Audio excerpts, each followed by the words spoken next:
আপনার সন্তানের মাথায় জীবনে একবার হলেও এই দোয়াটি পড়ে ইনশাআল্লাহ তাআলা ফু দিবেন, তাহলে দেখবেন ওর মেধা এমনভাবে বাড়বে, ওর জীবনে এত বড় হবে যেটা আপনি কল্পনাও করেন নাই। লাইফ অন্তত একবার হলেও এটা আপনার করা উচিত, কারণ এই দোয়াটি নবী সাল্লাল্লাহু আলাইহি ওয়াসাল্লাম করেছিলেন এমন একজন সাহাবীর জন্যে যে ওই সাহাবী জগৎ বিখ্যাত সাহাবী হয়ে গিয়েছিলেন। এজন্য এই দোয়াটা অত্যন্ত পাওয়ারফুল একটা দোয়া। এই পৃথিবীতে আপনি যত বড় বড় আলেম দেখেছেন কিংবা যত বড় বড় মুহাক্কিক মুফাসসির মুহাদ্দিস দেখেছেন, সকলের জন্যই তাদের বাবা মা তাদের উস্তাদরা এই দোয়াটা করতেন। অসাধারণ একটি দোয়া। এই দোয়াটা ইনশাআল্লাহ জীবনে একবার হলেও করা উচিত। একবার কেন, আপনার সুযোগ থাকলে আপনি প্রতিদিন করবেন, কারণ এই দোয়াটা এত অসাধারণ দোয়া। এই দোয়া করেছে আর সে ফল পায় না এমন হয় না। হাদিসের মধ্যে সে বিশ্বনবী সাল্লাল্লাহু আলাইহি ওয়াসাল্লাম হযরত আব্দুল্লাহ ইবনে আব্বাস রাদিয়াল্লাহু আনহুম তিনি যখন শিশু ছিলেন, তিনি যখন ছোট ছিলেন, তিনি নবী সাল্লাল্লাহু আলাইহি ওয়াসাল্লামকে একবার একটা খেদমত করেছিলেন।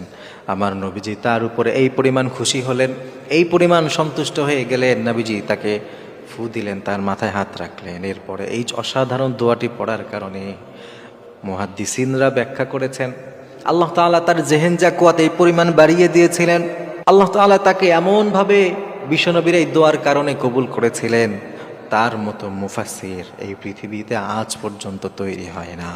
সুবহানাল্লাহ। প্রিয় ভাই, খেয়াল করেন, নবীজির এক দোয়ার কারণে তিনি এত বড় মুফাসসির হয়েছিলেন যে তার মতো মুফাসসির আর পাওয়া যায় না। আপনি যদি কোরআনের তাফসীর করতে চান, আপনি যদি কোরআনের কোনো অংশ বুঝতে চান, হযরত আব্দুল্লাহ ইবনে মাসউদকে ছাড়া, হযরত আব্দুল্লাহ ইবনে আব্বাসকে ছাড়া বোঝা সম্ভব নয়। তার কাছে হয়েই আপনাকে বুঝতে হবে। এত বড় মুহাদ্দিস, এত বড় মুফাসসির আল্লাহ তাআলা তাকে বানিয়ে দিয়েছিলেন। এজন্য আপনি যদি আপনার সন্তানের ভালো চান, আপনি যদি চান আপনার সন্তান বড় হোক, আপনার সন্তান অনেক ভালো কিছু দিনের জন্য করুক, মানুষের জন্যে, কল্যাণের জন্যে কিছু কাজ করে যাক, কিছু করে যাক, এই পৃথিবীতে কিছু রেখে যাক যেটা আপনার জন্য জান্নাতে উসিলা হতে পারে, তাহলে আপনার সন্তানকে নিয়মিত আপনি এই দোয়া পড়বেন। বিষ্ণু নবী সাল্লাল্লাহু আলাইহি ওয়াসাল্লাম এই দোয়াটি অসাধারণ একটু দোয়া শিখিয়েছিলেন।